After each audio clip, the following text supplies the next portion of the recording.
Hello.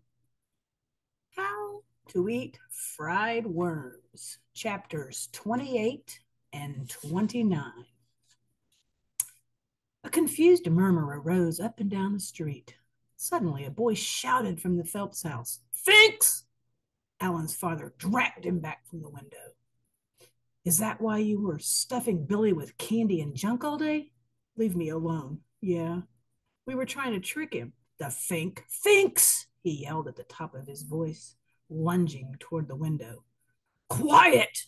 His father sat him down hard in a chair. Joe peered furtively out through the fringe of the bedspread. As soon as he had heard the siren and Tom's yells, he had crawled under the bed. And that's why Billy woke the whole neighborhood up? To show you he hadn't been tricked? Yes. His father let go of Alan's pajama collar.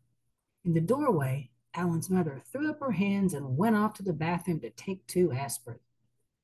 The next day, Alan and Joe tramped from house to house in the neighborhood, knocking on each door and then reciting in chorus. "Hello, we're Alan Phelps and Joseph O'Hara. We're the reason you were waked up in the middle of the night last night, and we're sorry. You'll be happy to know our parents have punished us. We can't look at television or have any dessert for a month, and our allowances have been taken away for 2 weeks. We promise that it will never happen again."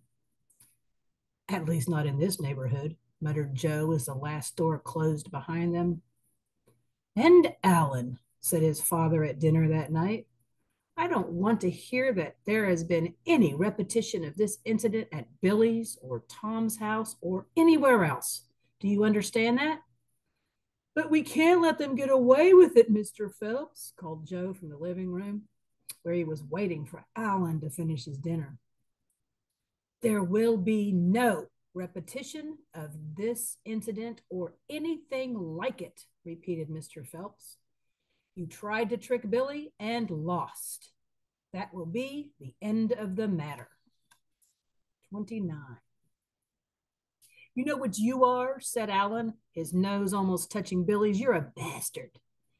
"And you're another," sneered Billy through clenched teeth, "and a cheating, lying, dirty, snot-nosed, cheating, lying one."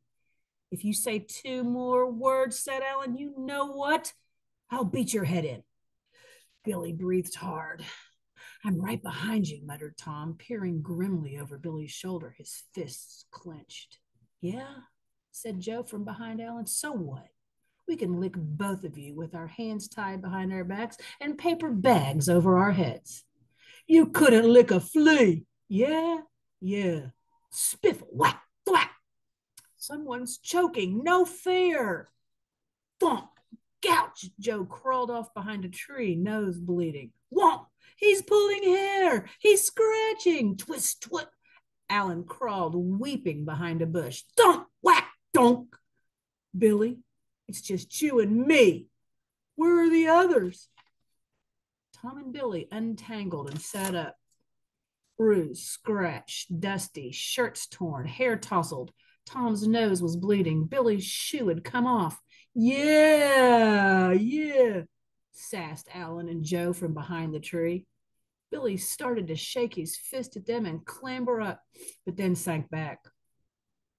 Tom panted beside him, bleary-eyed. "Yeah, yeah, all worn out? Can't fight anymore?" Alan scooped up a handful of mud and flung it at Tom and Billy. Then Joe did the same. Billy and Tom scrambled up and pelted back. Mud splattered against trees and bushes. Alan began to cry. A rock hit Billy over the eye. He sat down backward in the mud, covering his head with his arms, sobbing. Joe and Tom stopped throwing. Joe grabbed Alan. "Come on." Tom knelt beside Billy. "Let me see, Billy. Is it bad?" "Take your arms away so I can see." He tried to pull Billy's arms apart. Billy wrenched away. "Come on," said Tom in a scared voice. "I'll take you home. Come on. Your mother can take you to the doctor."